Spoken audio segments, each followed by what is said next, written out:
Welcome back. Octostomp from Splatoon 2 here, and I've got a shiny new coat, Gooner. Unless you've been living under an intricate and multifaceted 3D shape, you've probably heard the word Gooner. And if I'm being honest, you probably heard it alongside some other brain rot terminology. Put simply, gooning is when a man or a woman jorks it obsessively, as many times as possible, back to back. Now this is often confused with edging.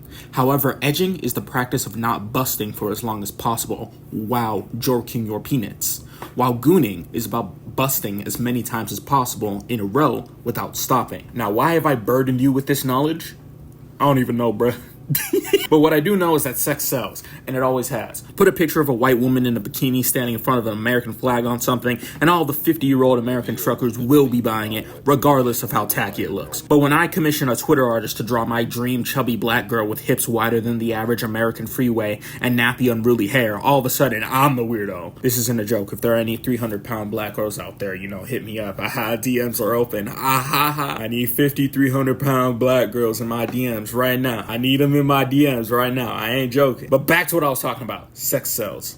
And the video game industry is no different. Ever since video games first became a fad, even since the first Metroid game, it was obvious that there were some thirsty-ass niggas behind the screens of these games. Whereas now it's mostly femboys and furries. I'm sorry, but it had to be said, okay? These games have always existed. These characters that were pretty much designed to appeal to the male gaze have always existed. And as long as there's a single straight man or even a bisexual man left on this earth, that will never change. Not completely. And with that sentiment, we can segue into the topic of today's video, the Gooner game genre. So, what is a Gooner game? A Gooner game is a game that uses attractive male or female characters in its marketing as a token of sorts to keep the player engaged. A good way to think of Gooner games will be the video game equivalent to an ecchi anime. There is suggestive content in the game, a ton of it, but the game isn't explicitly pornographic in nature.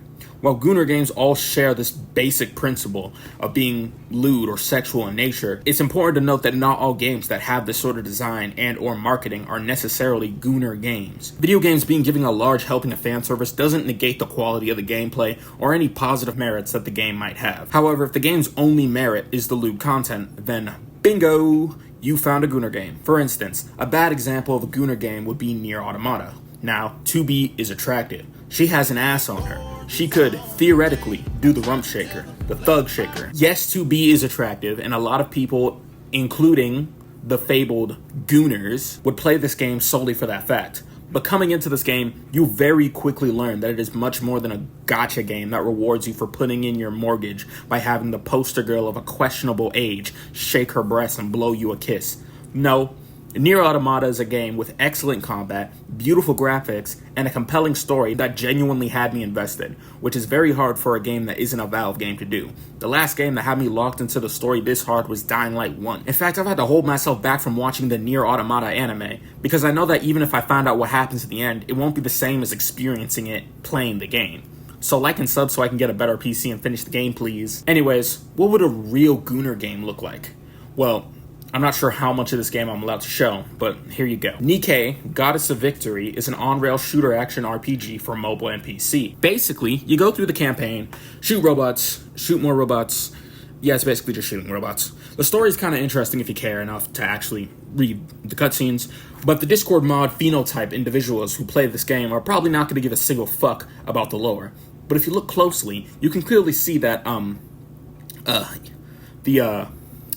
the recoil is quite substantial. Another great example of a Gooner game that is somehow allowed on the App Store, what the fuck, is Action Taimanin. I think that's how you say it. Now, unlike Nikke, I've never played this game or watched the hentai that it's supposedly based off, but when every character in this game looks like they're carrying sandbags where their breasts should be, I think calling this a Gooner game will be more than fair. Gooner games are an epidemic, and they're spreading their greasy advertisements pretty much all over social media. But if you look at the modern AAA Western gaming industry, especially with AAA games as of late, you will be hard-pressed to find a game that fits into the category of Gooner games. Why is that? Do people in the West not like looking at boobs? Are they gay? Am I homosexual? I might be. Ever since I sat on that banana, my entire outlook on the world has changed. But I'm getting off topic. Why do most Gooner games come from the East? The answer is pretty simple, but also kind of complicated. In the East, media that sexualize women to a heightened extent is very, very common. Much more so than it is here. Watch basically any popular shonen anime, and you'll instantly see what I'm referring to. And while I'm a guy, I like me a bit of fan service, I'm not above that. I can't help but feel like it's too much of a good thing, But when the media people take in is ingrained with this, it's basically a given that the culture is going to seep into gaming as well. But why hasn't the West followed suit? Again, are we gay? Well, some of us are, but that's not the point. Initially, it did. Older games from the Xbox 360 and PS3 beforehand regularly had over-sexualized women in their games, or at least doing the advertising. Tomb Raider, Perfect Dark, Lollipop Chainsaw come to mind. But something changed around 2015. People in general started getting a lot more progressive, and more importantly, companies wanted more money. A lot of people, specifically women, started pointing out the rampant over-sexualization of women in gaming. And while one could argue that these games were geared towards men and had primarily male player bases who wouldn't complain about that, companies can't just say, it's not that big of a deal, to people accusing them of sexism. It's not a good look. It doesn't spawn positive public perception. And public perception is tied very closely to these companies' bottom lines. And the result of this is games with characters with more realistic female body types, which was a double-sided coin, albeit with one side being noticeably dingier than the other. On the plus side, it's a lot easier to convince your girlfriend to play a video game with you if there isn't a porn star on the cover. But some people, mostly people with K-on profile pics and lolly hentai in their likes, would argue that this is pandering.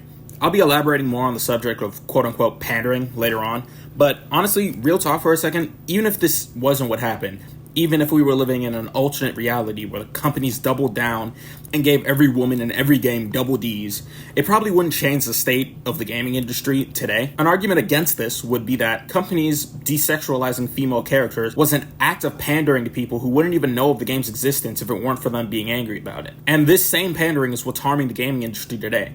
But I disagree, mostly. If companies hadn't gone this route and decided to continue pandering towards their existing male player bases, then we'd eventually just reach the same point in gaming, except instead of Aloy from Horizon West looking like this, she'd look like this. In my opinion, we'd still be getting served the same shitty Star Wars Outlaws, the same shitty Suicide Squad, but the women would just have huge tits and skin-tight bodysuits. Are Gooner games bad? I'ma keep it a buck with you, bruh. Yeah, they usually are.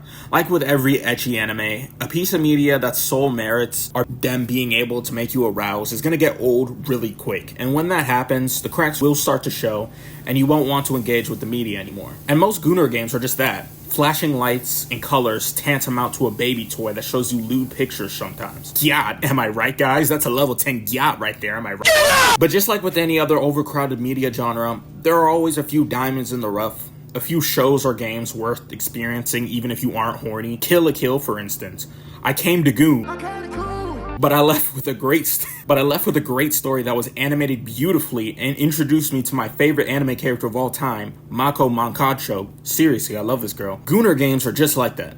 And out of all the Gooner games that you get advertised on YouTube, TikTok, and Twitter, I have no doubt that at least some of them are probably worth playing. Simply because if that weren't the case, the devs of these games would have to be purposely sabotaging them. Like if you shoot a 100-round mag at a target and not a single bullet hits dead center, then that shit has to be rigged at that point. Although I've never been shooting, so I might be wrong. This video was simply made to inform and explain how Gooner games work. If you're somebody who enjoys playing some of these games, then knock yourself out. If you're someone who finds the existence of these games disgusting, then that's your opinion. But one thing I know for certain is that I personally would not give my time to media that I don't genuinely enjoy to some degree. Quality content can't be substituted with sex appeal. And waving a carrot in front of a horse is only going to work for so long. Eventually the horse will get full. And if the game isn't genuinely enjoyable, then no amount of fan service is going to stop people from writing the game off and moving on. Remember to sub if you enjoyed the vid. Thanks for watching this far. If you hear this, you're real G. And in conclusion, if anyone knows where this screenshot came from, comment the game down below. I need it for research purposes.